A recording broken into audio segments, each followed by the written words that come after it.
Salut mes chers, toujours on est dans la même série vidéo préparation à l'examen régional. Et dans cette vidéo, Inch'Allah, on va voir l'examen régional 2012 de la région Souss Massa Dra. Commençons par le texte de base. L'auteur de famille très modeste, passé étant jeune, des nuits entières à étudier. J'avais beau baisser la lampe, je faisais une ruineuse consommation de pétrole. Ma mère découvrit mon manège. Ce fut un grand drame. Il fallut tout avouer. Ces veillées qui n'en finissaient pas, ces sempiternelles lectures. Et tout cela, pourquoi demandit-elle. Tu te rendras malade et tu seras bien avancé. Mon père intervenait. Laisse-le faire. Ça le regarde, il sera moins bête et plus heureux que nous, car sans avoir presque jamais rien lu, il identifiait naturellement comme un sage antique la connaissance, le bonheur et la vertu.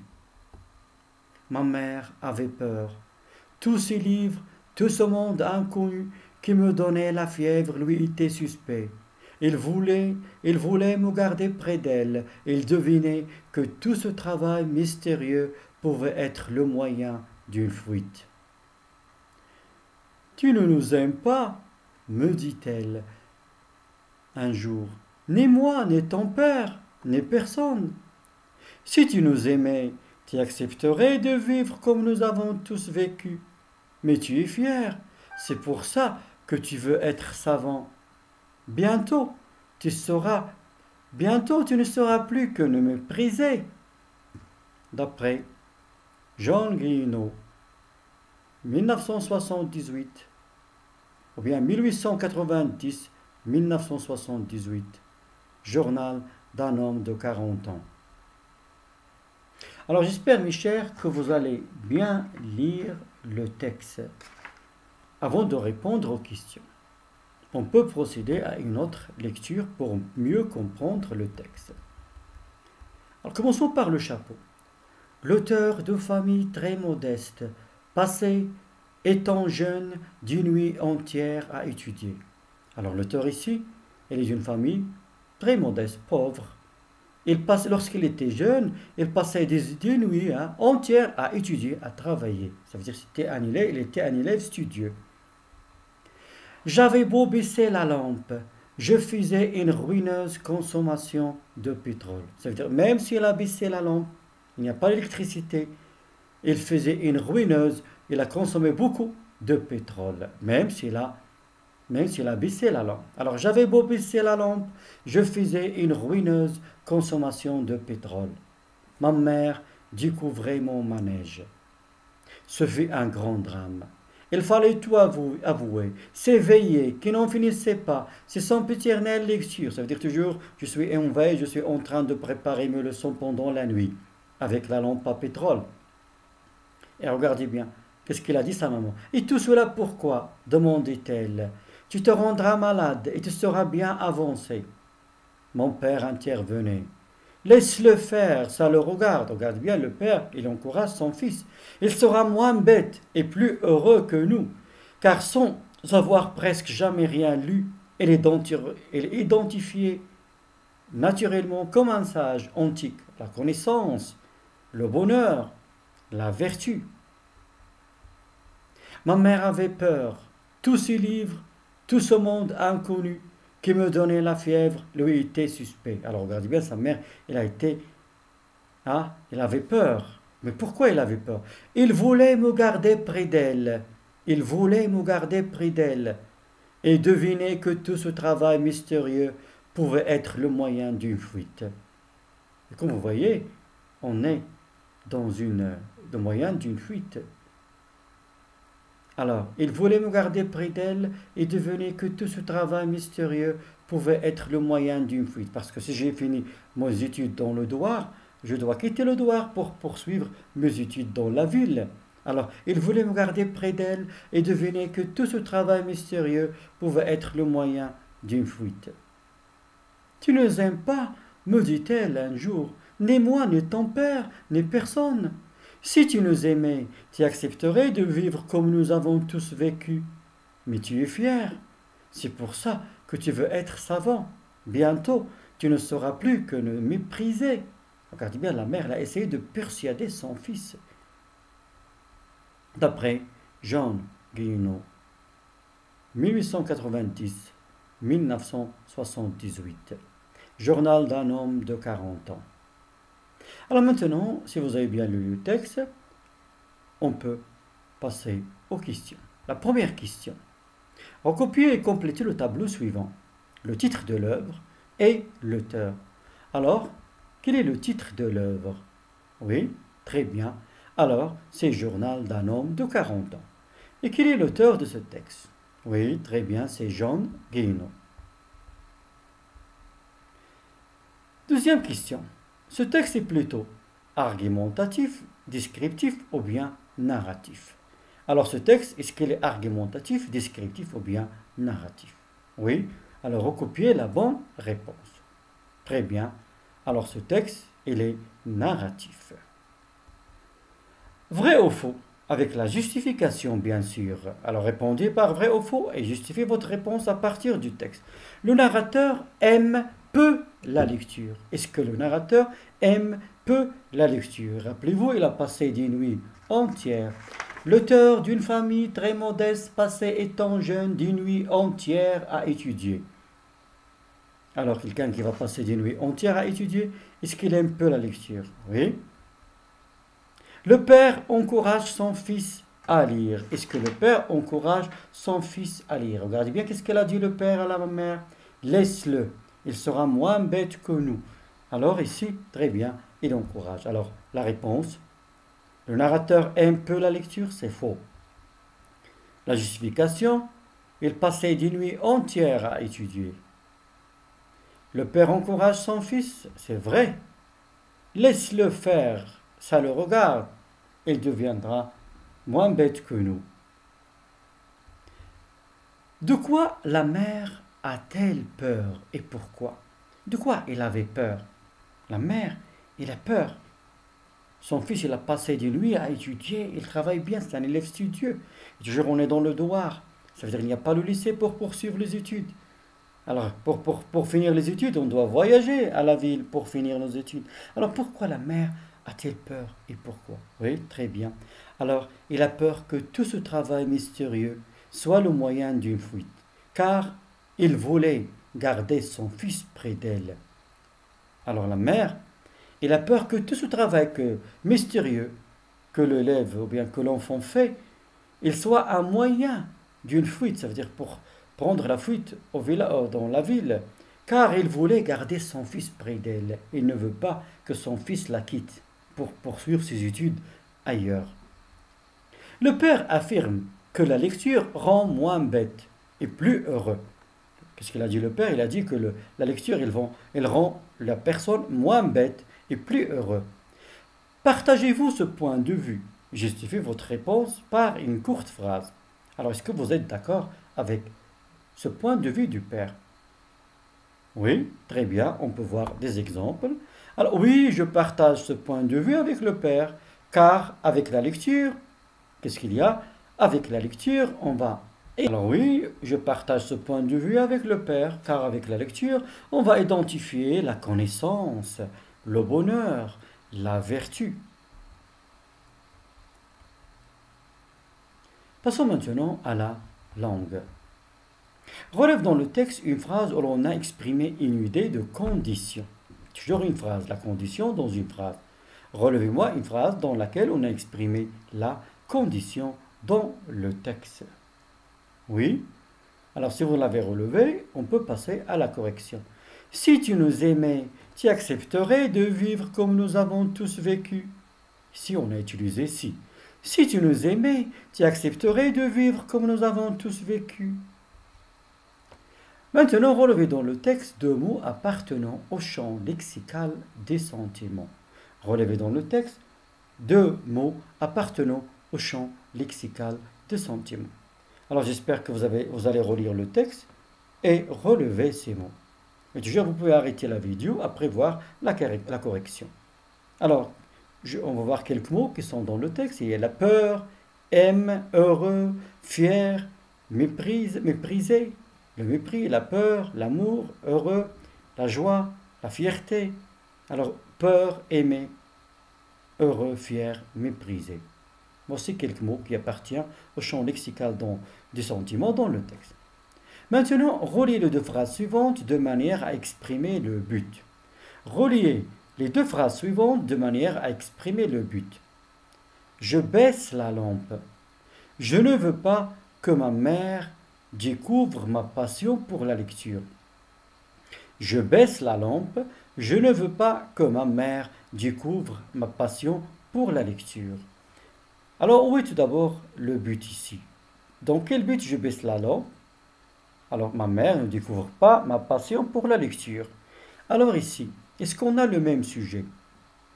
Le sujet de la première phrase, c'est je. Et deuxième phrase, je ne veux pas que c'est ma mère qui va découvrir. Ça veut dire on n'a pas le même sujet, mais on a des sujets différents. Alors, qu'est-ce qu'on va dire pour relier entre ces deux phrases? J'espère que vous avez retenu votre réponse. Passons maintenant à la correction. Je baisse la lampe afin que ma mère ne découvre pas ma passion, ou bien ne découvre pas ma passion pour la lecture. Je baisse la lampe afin que ma mère ne découvre ma passion pour la lecture. Afin que, ou bien pour que. Et toujours afin que, pour que, plus le mode subjonctif. Le premier sujet, je. Le deuxième sujet, c'est ma mère. C'est pour cela qu'on a utilisé afin que, pour que. Reliez les deux phrases de manière à exprimer la conséquence. Reliez les deux phrases de manière à exprimer la conséquence. Tu deviendras une personne importante. Tu nous oublieras. Alors, tout d'abord, avant de relier ces deux phrases, où est la conséquence? Est-ce que la conséquence, tu deviendras une personne importante ou bien tu nous oublieras? Oui, très bien, le résultat, c'est tu nous oublieras. Alors, reliez entre ces deux phrases de manière à exprimer la conséquence. Oui? Alors, si vous avez fini, passons à la correction. Tu deviendras une personne importante, si bien que tu nous oublieras.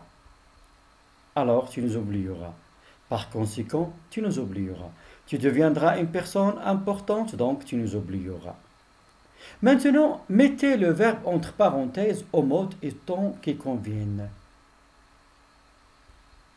Si tu nous avais aimés, tu, le verbe accepter de vivre comme nous. Si tu nous avais aimés, tu, le verbe accepter de vivre comme nous. Alors, ici on a le subordonnant si. Alors on a si plus. À quel temps on a conjugué le verbe aimer? Il est conjugué au plus que parfait. Si tu nous avais aimé, l'auxiliaire avoir à l'imparfait, plus le participe passif du verbe, c'est le plus que parfait. Donc à quel temps on va conjuguer le verbe ici, accepter? Très bien. La règle, c'est plus que parfait, plus conditionnel passé. Alors qu'est-ce qu'on va dire? J'espère que vous avez retenu votre réponse. Alors, si tu nous avais aimés, tu aurais accepté de vivre comme nous. Tu aurais accepté de vivre comme nous. La phrase suivante. Bien que le père, le verbe comprendre l'attitude de la mère, il continue à inciter son fils à la lecture. Bien que le père, le verbe comprendre l'attitude de la mère, il continue à inciter son fils à la lecture. Bien que. On a exprimé ici quoi? Très bien, c'est la concession. Et la règle, on a dit bien que plus quel mode? Bien que plus le mode subjonctif. Ça veut dire on va conjuguer le verbe comprendre au subjonctif. Qu'est-ce qu'on va dire? Très bien. Bien que le père comprenne l'attitude de la mère, il continue à inciter son fils à la lecture. Recopier et compléter le tableau suivant. Situation de communication. Les études éloigneront notre fils de nous, précise la mère. Qui parle ici, c'est la mère. Le père fait une concession à ses propos. Ça veut dire le père, il va faire une concession. Il va dire oui, il va accepter au début l'idée, mais il va aussi la réfuter. Ça veut dire il va faire une concession et il va la réfuter. Qu'est-ce qu'il peut dire? Alors, les études éloigneront notre fils de nous, précise la mère. Le père fait une concession à ses propos. Qu'est-ce qu'il peut dire? Oui. Alors, j'espère que vous avez retenu votre réponse. Passons maintenant à la correction. Il peut dire, c'est vrai que les études éloigneront notre fils de nous, mais il ne nous oubliera jamais. C'est vrai que les études éloigneront notre fils de nous, mais il ne nous oubliera jamais. Pour faire la concession, c'est vrai que. Et pour la réfuter, on a utilisé mais. Maintenant, passons à l'énoncé. Si vous me laissez continuer mes études, je vous promets de revenir vous rendre visite régulièrement. Toujours en rapport avec le texte. Si vous me laissez continuer mes études, je vous promets de revenir vous rendre visite, ou bien de venir vous rendre visite régulièrement. Alors, qui parle ici? Oui, très bien, c'est le narrateur. Et qu'est-ce qu'il a fait? Il a utilisé si, on est dans la communication. Il a utilisé si. Qu'est-ce qu'il a fait? Oui, très bien, il a formulé une hypothèse. Oui, alors qu'est-ce qu'on peut dire?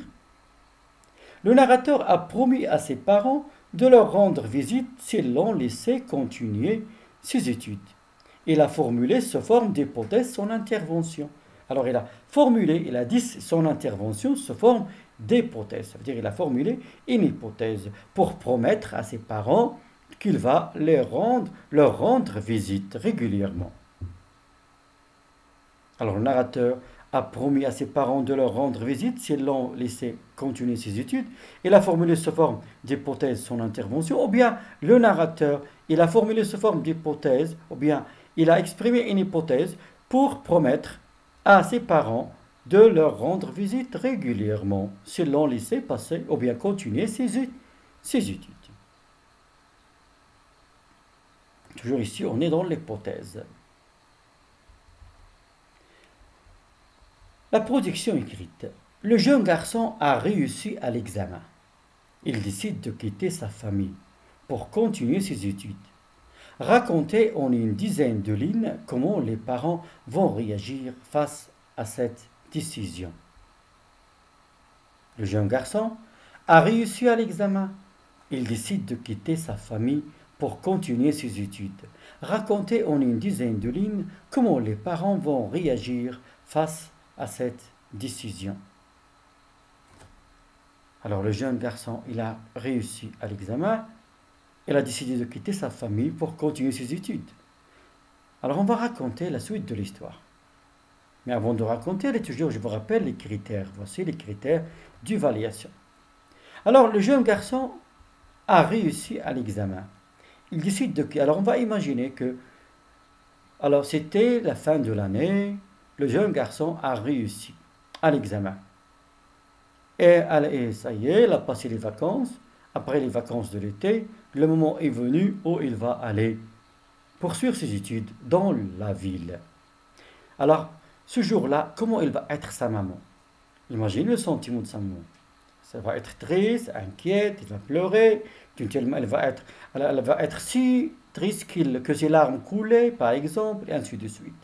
Le père, qu'est-ce qu'il va essayer de faire? Le père, il va essayer de encourager son fils et aussi consoler sa femme. Qu'est-ce qu'il peut dire? Oui. Et on peut même imaginer un dialogue entre ces personnages. Le père, qu'est-ce qu'il a dit à la mère? La mère, qu'est-ce qu'elle a dit aussi pour persuader son fils pour ne pas aller poursuivre ses études dans la vie? Et on va imaginer que, ça y est, le père, il a convaincu la mère. Ça y est, le fils, il est allé à la ville. Et on peut imaginer même la fin de cette histoire, qu'à la fin, le garçon, il a fini ses études, il est devenu par exemple un ingénieur. Il n'a jamais oublié ses parents et il était toujours fier au contraire, il n'a pas méprisé ses parents, mais il était toujours fier de ses parents. Et si vous voulez bien imaginer l'histoire, essayez toujours de rédiger un synopsis de votre histoire en respectant les étapes de récitation initiale. Voilà, le jour est arrivé, ainsi de suite. L'élément modificateur, c'est la maman, par exemple, qui ne veut pas que son fils la quitte pour poursuivre ses études. On cherche la solution toujours. Le père qui va essayer de convaincre la maman, les sentiments de la maman. Le père, même s'il Même il a essayé de simuler sa tristesse, mais parce qu'il veut que son fils soit un bon élève. Il veut que son fils finisse ses études. Et alors il va l'encourager. Le père ou bien la maman qui va être convaincue, le fils qui va quitter son devoir pour finir ses études. Et la fin de l'histoire, c'est le fils, il a fini ses études. Et même, il est devenu, par exemple, un ingénieur, un médecin, etc. Et toujours, il était fier de ses parents. Alors, j'espère, mes chers, que vous allez rédiger cette production écrite. Et toujours, je vous rappelle, avant de rédiger, essayez d'imaginer et de tracer dans le brouillon un synopsis de votre histoire dans lequel vous allez respecter le schéma narratif. À bientôt, mes chers.